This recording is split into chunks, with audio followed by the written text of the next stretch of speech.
This man built a toilet in the wilderness, and equipped it with all the necessary functions. However, when Hiraku actually used it, he realized he had overlooked the issue of privacy. Soon an embarrassing situation arose. Before his living place was even built, Hiraku had already built the toilet first. After solving his basic living needs, Hiraku could finally farm with peace of mind. Although he didn't yet have seeds, he had already planned out the crops for each plot of land. Early the next morning, Hiraku was surprised to find green sprouts growing in the field. Even more amazing, each row of crops was different. Hiraku never imagined that the divine tool given to him was so extraordinary. As long as he pictured what he wanted to plant in his mind, even without putting seeds in the soil, it could sprout. In this way, the sustainability of food supply was perfectly solved. In the days that followed, Hiraku began working on safety issues. He first fenced off the necessary area, then dug a trench outside the fence. This would prevent attacks from wild beasts. After that, Hiraku began building his house. Because he had no adhesive, he chose traditional mortise and tenon craftsmanship. The roof was made from tree bark and fixed with wooden nails. Meanwhile, Hiraku was delighted to discover that when he used the divine tool transformed into a watering can to irrigate the fields, the sprouts grew very quickly. His farmland already had taken shape. One day, Hiraku was about to farm as usual, but unexpectedly found two injured wolves outside the farm. After confirming they had no ill intent, Hiraku let them in. Seeing the two little ones looking so cute, Hiraku couldn't help but recall the pet dogs he had raised in his previous life, so he kindly fed them some wild boar meat. Upon closer inspection, Hiraku realized their condition was terrible.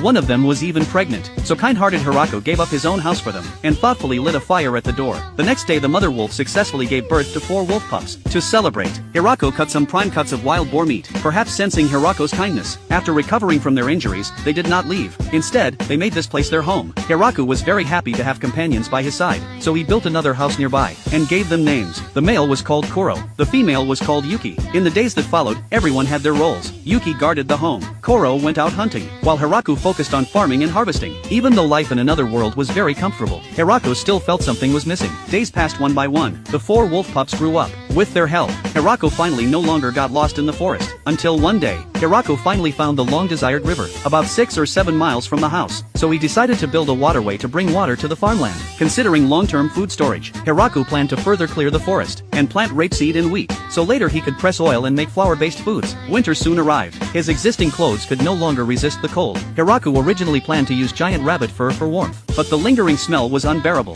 So Hiraku prepared to store firewood and food, then shut himself in the cabin to keep warm by the fire. But at that moment, Koro brought Hiraku a capable helper.